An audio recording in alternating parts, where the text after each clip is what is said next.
ലളിതമായ ജീവിതം കൊണ്ടും പ്രഭാഷണ ശൈലികൾ കൊണ്ടും അറിവുകളുടെ രചനകൾ കൊണ്ടും മലങ്കരയെ സ്വാധീനിച്ച ദൈവപുരുഷനായിരുന്നു പാസ്റ്റർ P.I. എബ്രഹാം.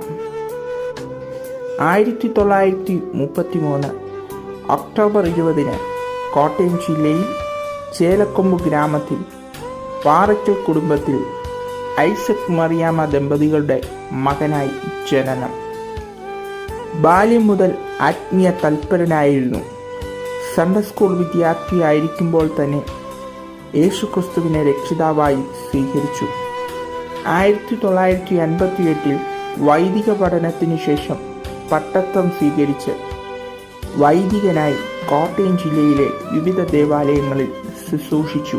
അക്കാലഘട്ടങ്ങളിൽ വചനവിരുദ്ധ നിലപാടുകളെയും അന്ധവിശ്വാസങ്ങളെയും എതിർക്കുകയും വിശ്വാസികൾക്ക് ബോധവൽക്കരണം ചെയ്യുകയും ചെയ്തിരുന്നു. 1966 ഓഗസ്റ്റ് 3 C.C. മാത്യു എന്ന ജോർജ് സാറിൻ്റെ കൈക്കീഴിൽ മണിമലയാറ്റിൽ വെച്ച് വിശ്വാസ സ്നാനം സ്വീകരിച്ചു. മാമോദിസ മുഖ്യൻ ആരണ്ട് പറഞ്ഞു കേട്ടതല്ല, പിന്നെ സഭയുടെ രജിസ്റ്ററിൽ പേരെഴുതിയതല്ല. അത് പാപമൊന്നും ഞാൻ പറയുന്നില്ല, അതല്ല.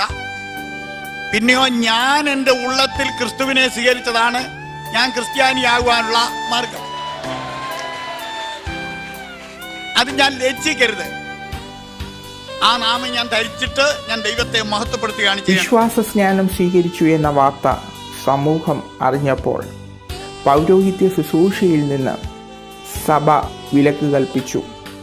തുടർന്ന് പെന്തക്കോസ് അനുഭവത്തോടൊപ്പം സഞ്ചരിച്ച അച്ഛൻ പെന്തക്കോസ് വേദികളിൽ മായ്ക്കുവാൻ കഴിയാത്ത നിറസാന്നിധ്യമായി മാറി.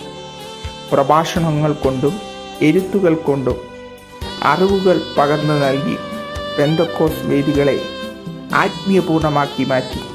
അനുഗ്രഹീത പ്രഭാഷകൻ, എഴുത്തുകാരൻ, വേദാധ്യാപകൻ, സുവിശേഷകൻ എന്നീ നിലകളിൽ ഈ സമൂഹത്തിൽ പ്രവർത്തിച്ചു.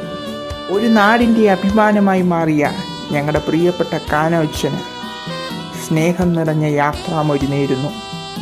ലളിതമായ ജീവിതശൈലിയും പ്രഭാഷണ രീതിയിലുള്ള അറിവുകളും വരും തലമുറകൾക്ക് പുത്തനുണർവ് പകരട്ടെ എന്ന് ആഗ്രഹിക്കുന്നു. വീണ്ടും കാണാമെന്നുള്ള പ്രത്യാശയോടെ യാത്രാമൊഴി ചൊല്ലുന്നു. ആമേൻ. കർത്താവായ യേശുവേ വരണമേ. ആമേൻ.